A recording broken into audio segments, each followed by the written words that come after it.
Ағайындар,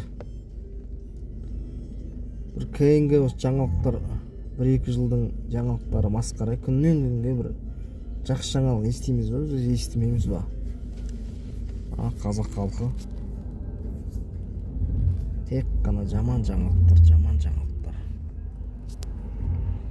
Жаман жаңалық айтып, елді страхта ұстаған жақсы көрем негізі.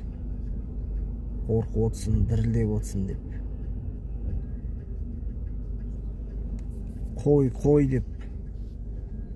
Баяғыда қасқырмен тең өшеді бізді. Действительно қой болып барадық болсын да, түсінбедім. Жаңалықтар да шың. Масқара.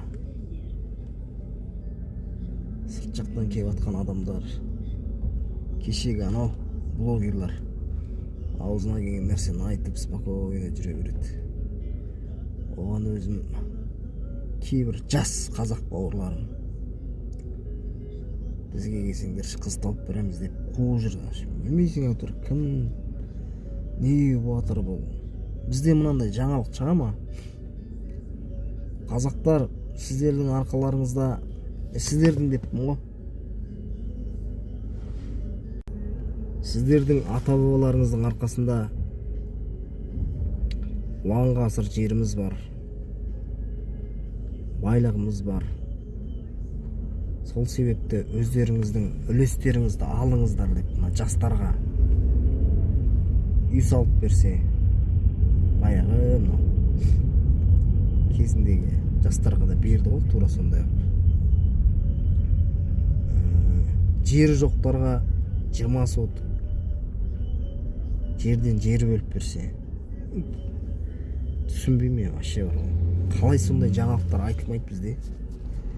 Тек қана жаман жаңалықтар, болмайтын, халыққа қатысы жоқ, елге қатысы жоқ әңгімелер, білмеймін вообще.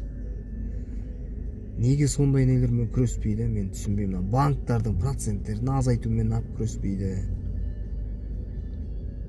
Қарапайым ел жұрт істеп жүрген Яндекс сияқты тамақ жейтін жерлердің процентімен ап күреспейді. Тек халық төмен қарап жүру керек та. Трассаға қарап жүрсе жерден ақша тауып отындай. Халықтың еңсесін көтеретіндей бір адам келмегенде просто бір жерім ашиды да. Қолы ұзын адамдар, сіздер қалай ойлайсыздар? Қашан біз жастарымыз, үлкендеріміз жақсы өмір сүретін болады, қалай ойлайсыздар?